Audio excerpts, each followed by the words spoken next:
Hello, good morning, guys. Today I'm going to tell you about some some basic concepts in chemistry, and today I'm going to discuss about shielding, shielding or screening effect. So, what is the screening and the shielding effect? So, see, suppose this is the nucleus, and these are the electrons around nucleus, and this is the valence electron, and this is the inner shell electron. This is the inner shell electron, and this is the valence electron. And so this electron and this electron cause repulsion.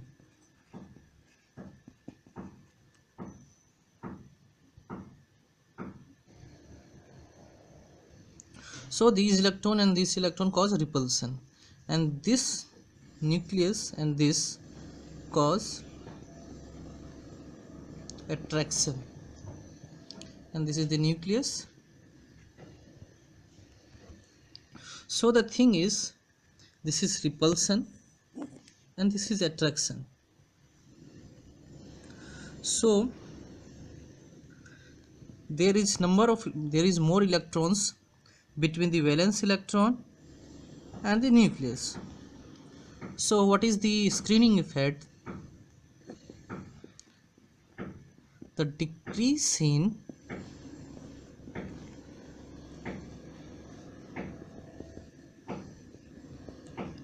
attraction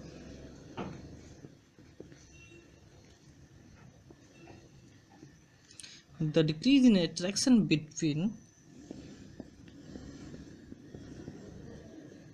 valence electron and nucleus due to the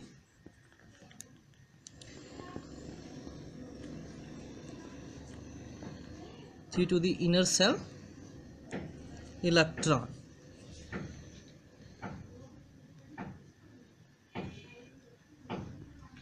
Cause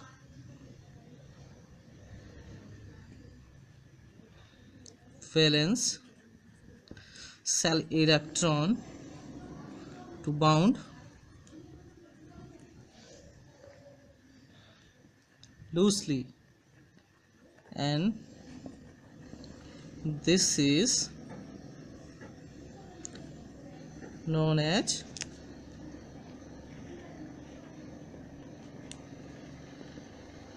shielding or screening effect. So now we are going to discuss about the application of shielding effect and the other effects of shielding effect. So what is the trend of shielding effect when number of electron in inner shell increases? Suppose this is the nucleus and these are inner shell electron, and this is the valence shell electron.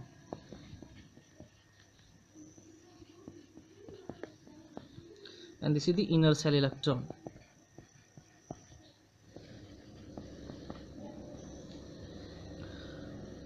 When inner shell electron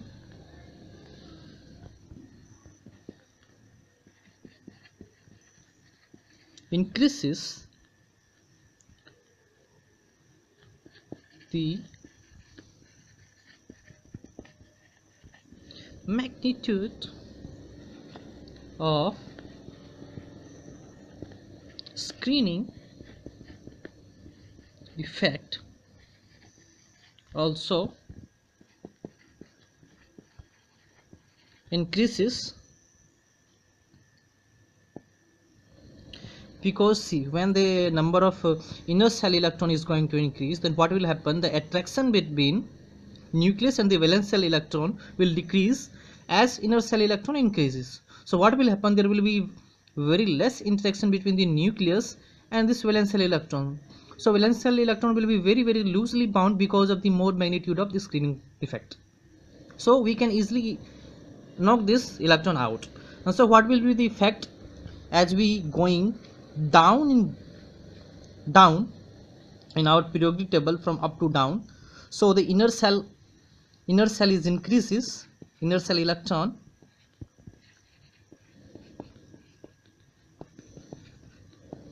So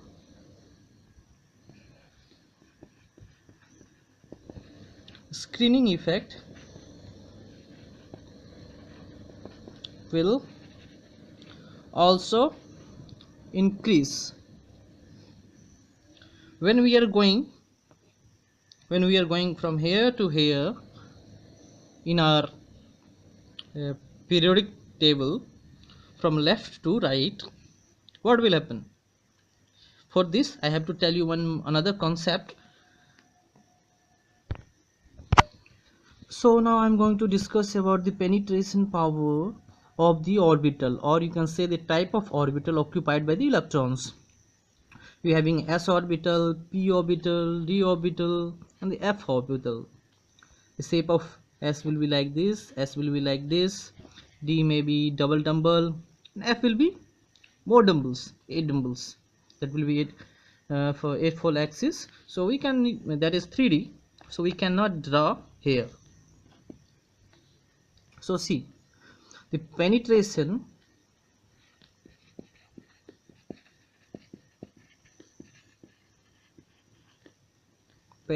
power of ns is more than np, is more than nd, is more than nf.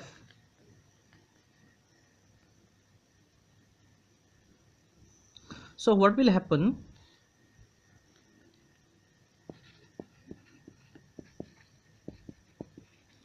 Penetration power of S, P, D and F orbital belonging to same cell, that is all the orbitals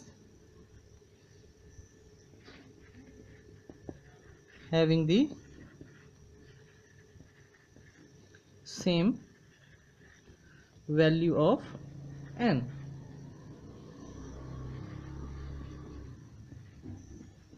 Decreases as value of L increases. So we can clearly see that as the L value is going to increase, the penetration power is also going to increase, and the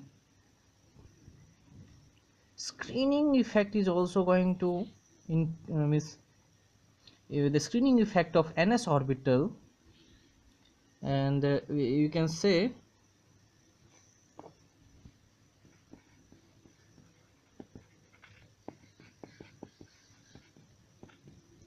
screening effect.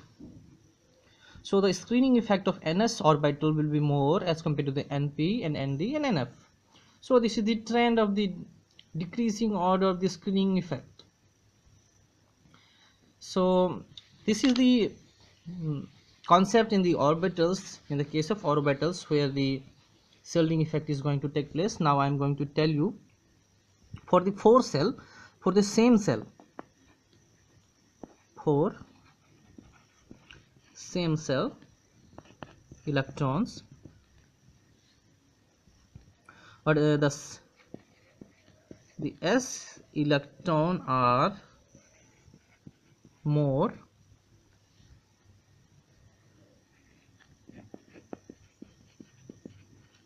active in the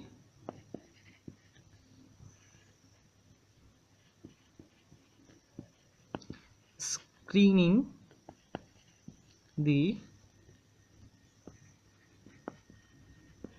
nuclear charge than p electron.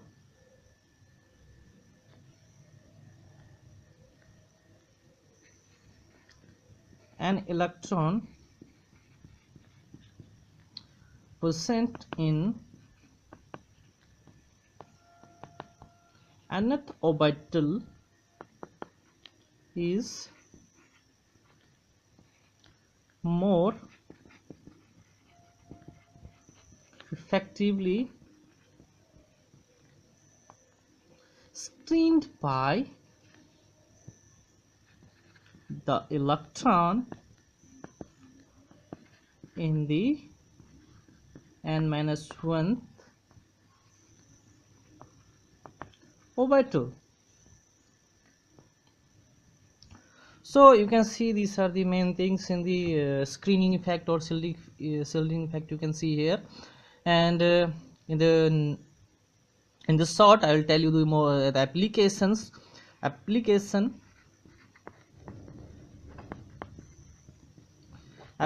of shielding and screening effect is like the concept of shielding has been used to explain why the ionization potential value of element of a given group decreases on descending the group.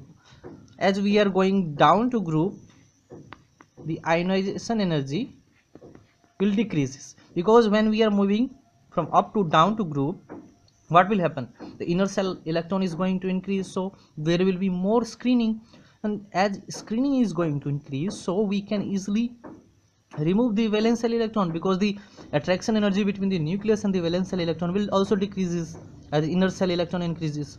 So we can easily knock out the valence shell electron, and that is the ionization energy. So as we can easily explain the trends of ionization energy using the concept of shielding effect. The concept has been used to explain that when we proceed from an inert gas to alkali metal, a large decrease in the value of ionization potential is also observed. Now all these concepts we can explain by the shielding effect. So there is this basic concept of the shielding and screening is very important in the way of we can explain more things. So today's topic will be effective nuclear charge. So today we are going to discuss about the effective nuclear charge.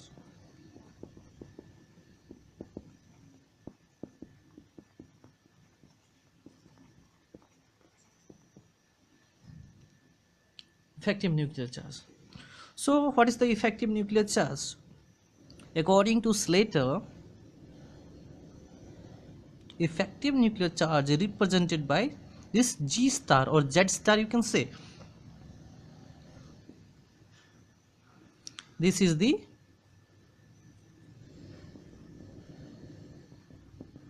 effective nuclear charge. This is the atomic number, and this is the screening constant. So this is the effective nuclear charge, this is the atomic number, and this is the screening constant. So as we know from our earlier lecture that when we are moving left to right in a periodic table, the screening constant or screening effect is going to increase, and when we are moving up to down in group in a periodic table, the screening constant sigma is also going to increase because of increasing the inner cell electron. So what will happen? This sigma value will also increase. This sigma value is nothing, this is the screening constant, and so this screening constant value will also increase, and this Z star or effective nuclear charge will decrease. So when we are moving from up to down, the inner cell electron, so similar trend will be followed for the effective nuclear charge also. For effective nuclear charge, when we will go from here to here in periodic table from left to right, the effective nuclear charge will increase, and we will go from up to down, it will also increase. So basically this is the formula for effective nuclear charge given by the Slater. So one can ask, what is the nuclear charge? So the nuclear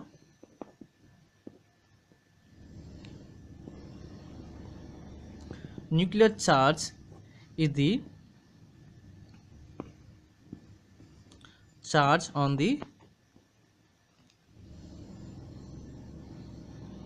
nucleus. Suppose you having a any atom, like suppose you having a carbon atom, and so here you having 6 protons and 6 electrons. So the nucleus will be having 6 proton and the 6 electrons surrounded to it. So this positive plus 6 is the nuclear charge,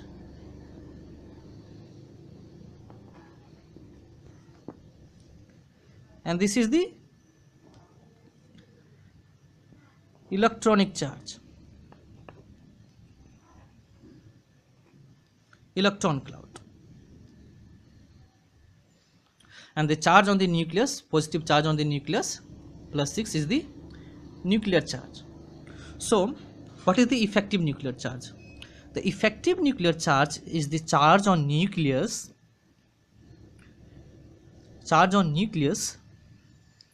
minus the shielding constant. And the shielding constant I already told you, that is the effective magnitude of the attraction between the valence shell electron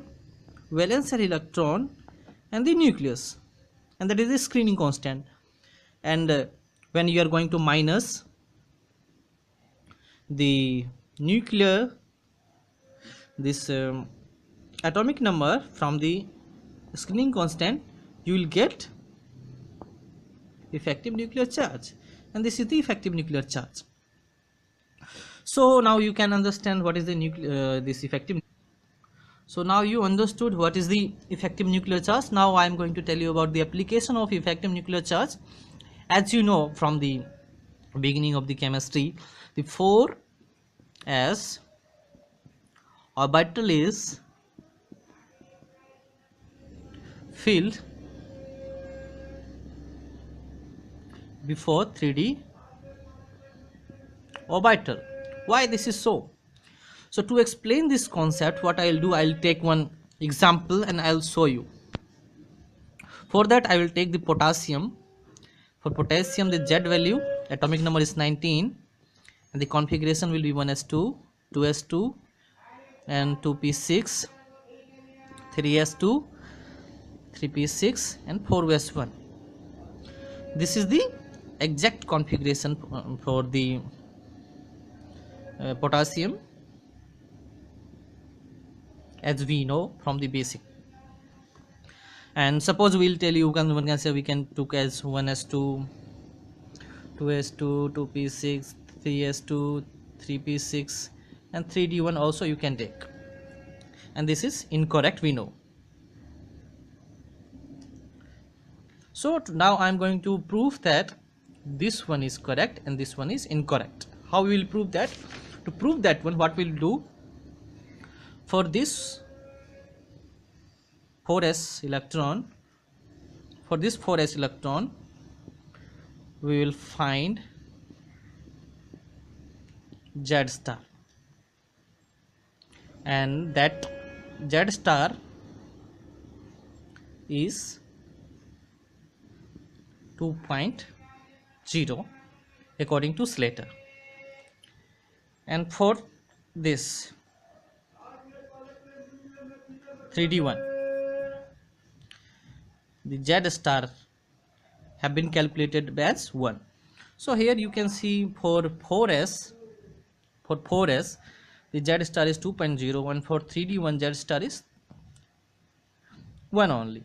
So you can say lower the value of effective nuclear charge acting on 3d electron as compared to the acting on 4s electron make it evident that potassium atom 3d electron is less tightly bound to the nucleus than the 4s electron. Consequent,